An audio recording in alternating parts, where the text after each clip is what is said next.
Hey, what's up, everybody? It's Keisha, baby. And guess what? You know what we're talking about? Season 14's Real Housewives of Atlanta, episode 5.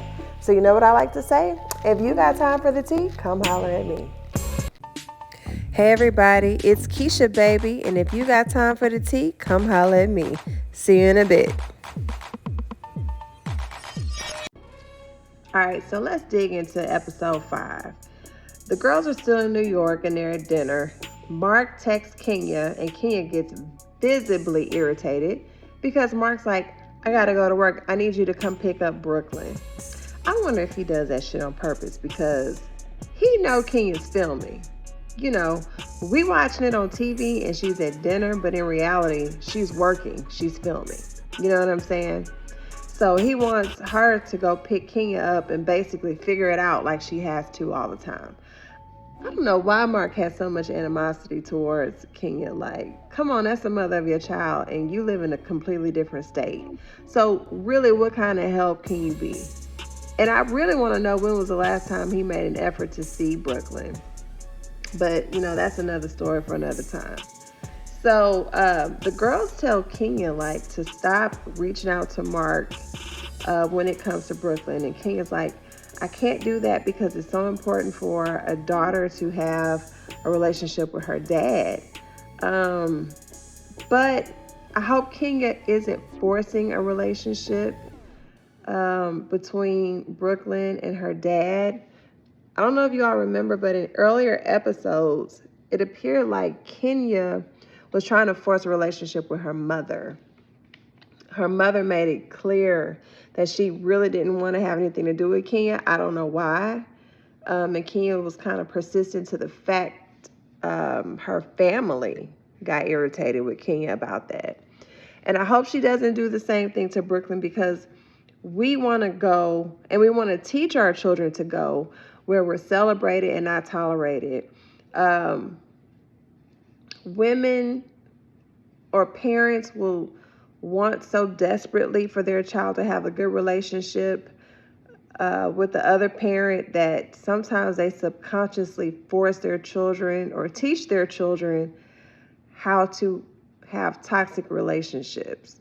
Meaning, if a parent is not interested, is not showing any effort, you don't want to teach your child to continue to force and push them to make time for you and push them to accept you or push them to love you, because you will practice that in other relationships, in sexual relationships, in friendship relationships. So it's a fine line. You have to be careful. Like, don't teach your children to have toxic relationships with anybody. Toxicity isn't love. Okay, even if the other person is a relative, a friend, a spouse, if it's toxic, it ain't right and it's not love. So that scene, it really bothered me because Brooklyn's such a beautiful baby, and I hope Mark gets it together. Okay. So the next scene, Candy is talking to the producers of the play, Thoughts of a Black Man, and it seems like the play is doing well.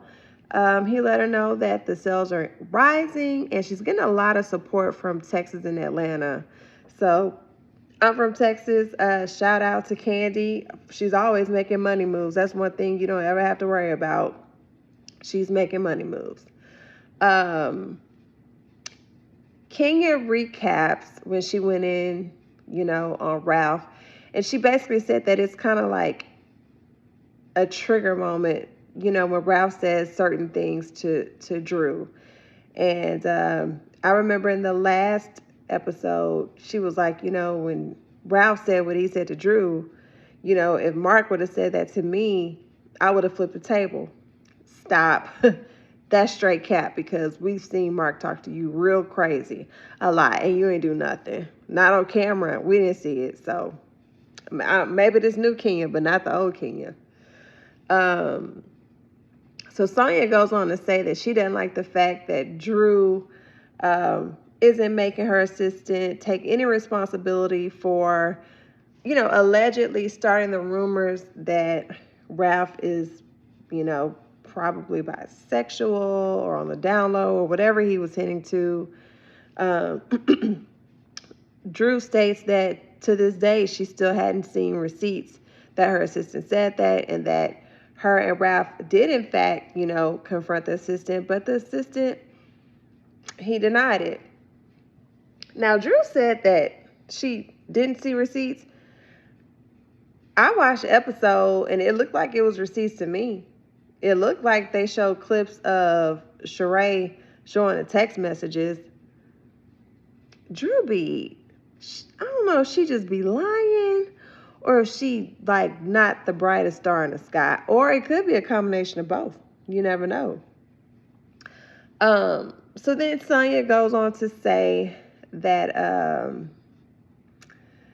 it's a little iffy that Drew is promoting, a workout DVD or whatever the hell it is, workout DVD and meal plans when she had cosmetic surgery. They said that she had a breast reduction and a lift.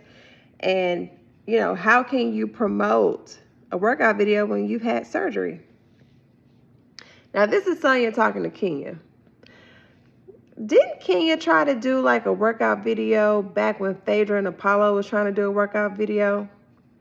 Do y'all remember that? We going way back. One thing about a Virgo, Virgos remember everything. Now, I don't have any facts that Kenya had any type of cosmetic surgery, but I do know that her butt don't match her thighs. It appeared on one of the episodes, I saw the little holes in her stomach where you get the lipo. And did she admit to having a boob job? I don't know. I don't remember. But yeah, she did want to do a workout video back when Apollo and Phaedra was doing one, and her butt don't match her thighs. So Kenya, you may want to have a seat on this one. That's all I'm saying. Now, Sonya's a straight up Olympian. All right, so we're going to leave her alone because she do the work. Okay? It doesn't look like Sonya has went under the knife, but you never know. But it definitely does not look like it. It looks like she's straight muscle. Okay? Very lean, very fit. And anyway, let's go back. Yeah, you can have cosmetic surgery. That don't mean you don't eat right and work out, right? That don't mean you didn't tone up after you had cosmetic surgery. That don't mean that you didn't further sculpt your body. So I'm trying to figure out what one has to do with the other. You know what I'm saying? Some people lose a lot of weight and have a whole bunch of excess skin. There may not be much fat, but they have a lot of excess skin, so they may get a tummy tuck to get the skin removed. That don't mean that they didn't do the work to get the stomach down. So, that's neither here nor there. Candy asked Shereé, where is Tyrone? Here we go. Man, these Atlanta women, they not going to the mall to find a man. They not finding a man at work. They not going to a happy hour. They not going to brunch to find a man. They ain't going to church to find a man. They going to cell block B to find a man. So Candy asked Shereé, where's Tyrone? And, Sheree's like, well, he can't travel more than 100 miles, and it was kind of close, so he didn't want to chance it. Of course, Bravo and the producers, they kind of put up a map and show wherever Tyrone is in Philadelphia versus where they were in New York. It's like 94 miles, so it was definitely within his probation restrictions, but we'll talk about that in a few minutes, okay? Candy, when she's doing her confessional, she was like, oh, I know where Tyrone's at. He's with another woman. Because let's not forget, Shereé said that her and Tyrone haven't been intimate yet. And Tyrone been locked up for a long time. So I got questions about that, okay?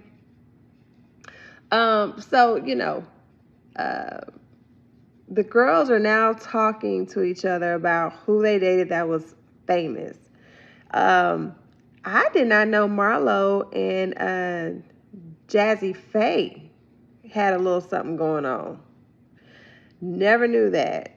Never heard that.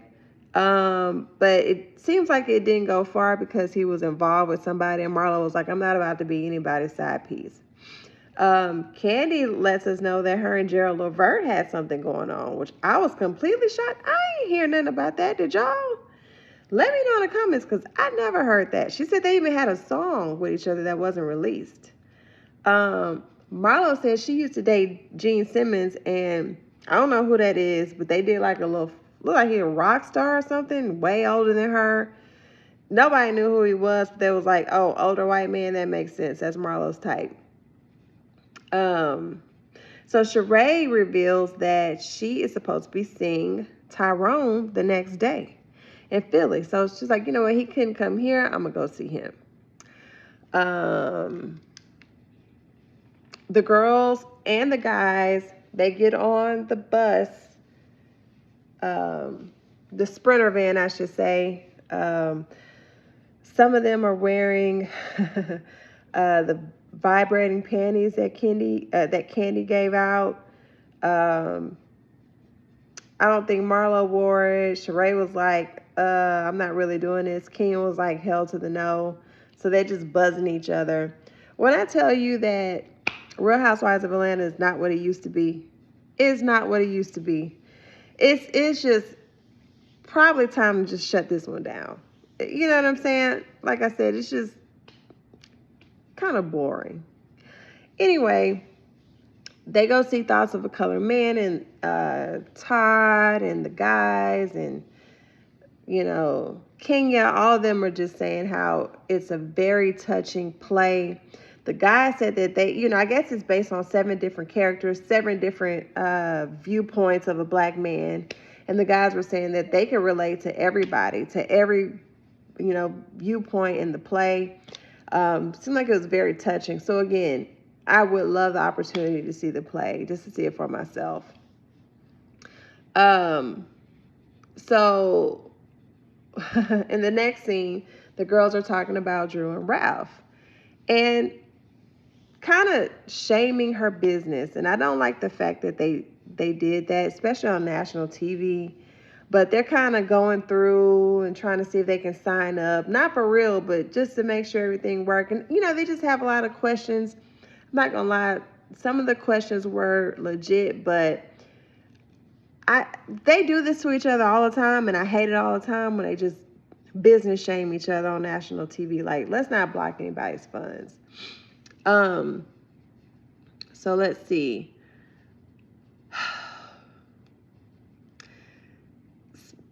Shereé is trying to throw shade at Drew's business, and she goes, you know, whenever I launch She by Shereé, I'm going to make sure that my website and everything works during spring, summer, and September. Girl, you still ain't, I never looked, I never cared to look, but you still ain't launched like a website or nothing by She by Shereé, and you've been talking about this for a decade? Girl, bye. Please don't talk about Drew business, because what? You still haven't launched anything like a website? Like, what are you doing? Like, just quit talking about it at this point.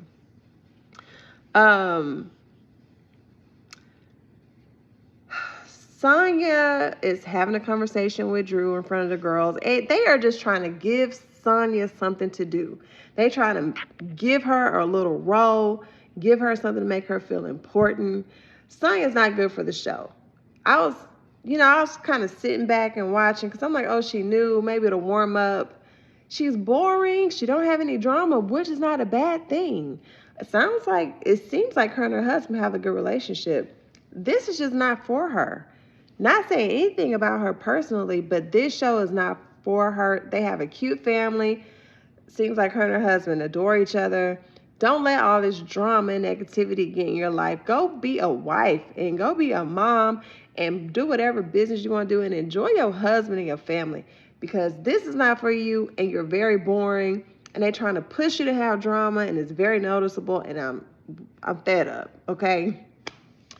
She wants to have a conversation with Drew about, you know, you put your hands in Shereé's face, and like Sonya's just questioning some of the things that Drew does. Drew is like, girl, you was just in my room getting your makeup done. We rode together, and now you want to say something in front of all these people, but you had plenty of opportunity to talk to me one-on-one. You know what I'm saying? Candy's even looking at Sonya like, what the hell are you talking about? You know, and Drew says in her confessional look, which Drew's confessional look is terrible. Like, what is going on? But Drew's like, it seems like somebody put a key in her back, and it had to be the producers, because it was like, if y'all were spending time with each other one-on-one that date, right before that scene, and you really had a problem, why you had to wait until you get in front of the girls? I'm like, girl, Sonya, go find something to do. Go run a lap or something like that.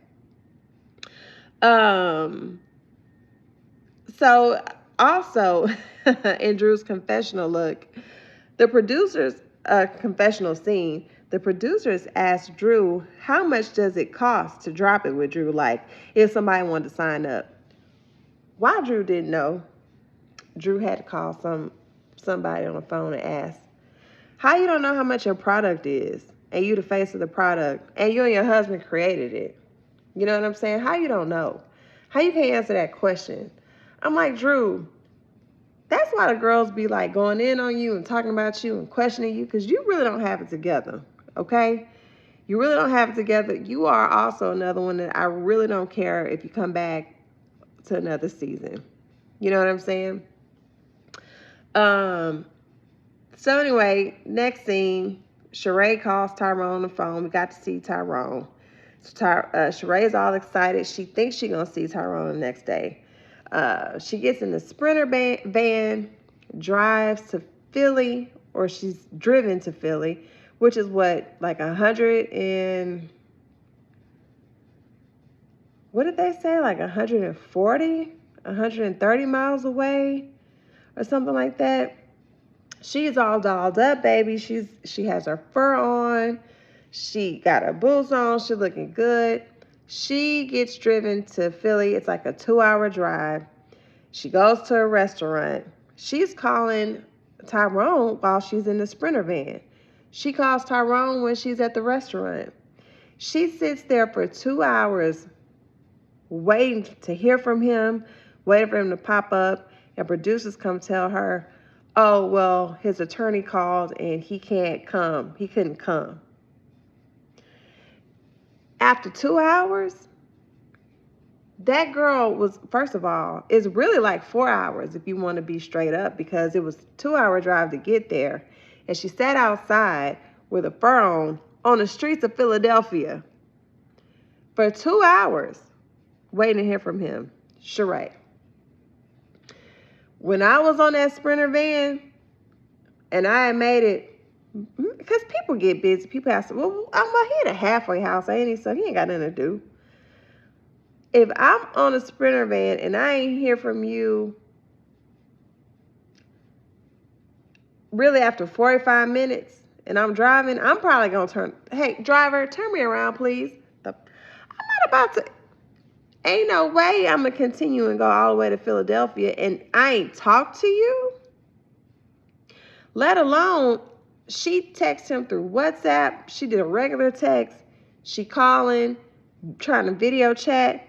Tyrone, you ain't get none of that. Tyrone purposely made Shereé look like a fool on national TV. And that's why I say, Shereé, yeah, you got issues. Yeah, I don't like your personality, but you are fine and you do look good. Like, you can do better than that.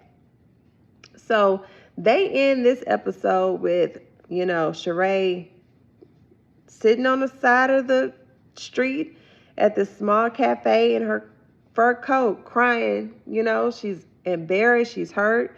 She's talking to Kenya like, he humiliated me. Yeah, he did, but guess what? Why was you trying to get with him anyway? What could he do for you? Why are you waiting on a dude that's in prison for committing crimes and you got a whole son? Like, what can he do for you? What can he teach your son? How can he teach your son to be responsible? How can he teach your son to be a man? You know what I'm saying? Like, don't be so desperate to just kind of lay up with somebody or have a man where you accepting anything. And look, people make mistakes. I'm not at all down to people who have been locked up or incarcerated. But I'm just saying, for someone like him, who, has been convicted for some of the things, all the things that he did, you can look it up. Now, this is the type of man who will have you drive 2 hours to a place, from what it seemed like, she's never even been to Philadelphia before. Have you travel 2 hours out there, have you sitting in the cold for another 2 hours, don't answer the phone, don't return the text, completely ignore you, knowing you would have the cameras there, knowing you would be on national TV. He purposely humiliated you. So no, this ex-convict is not the one that you need to be trying to pursue because he has character issues. So that was it for this episode. What do I rate it? A 7. And I feel like I'm being gracious. I really want to say 6.5. I'll kind of be glad when this season is up because, it's really boring. I hate to say it. It's just not the same. I know they're not going to reach back and bring back some of their key characters like a Phaedra and a Nene. But let's just keep searching for some better talent because this was pretty boring. All right, that's all I got. Love you guys. Thank you for listening. Make sure you like and subscribe to my channel. Like and subscribe to my channel, please. All right, I need to grow my channel, grow my followers, all of that. All right, thank you guys. Y'all have a good night. Love you. Bye.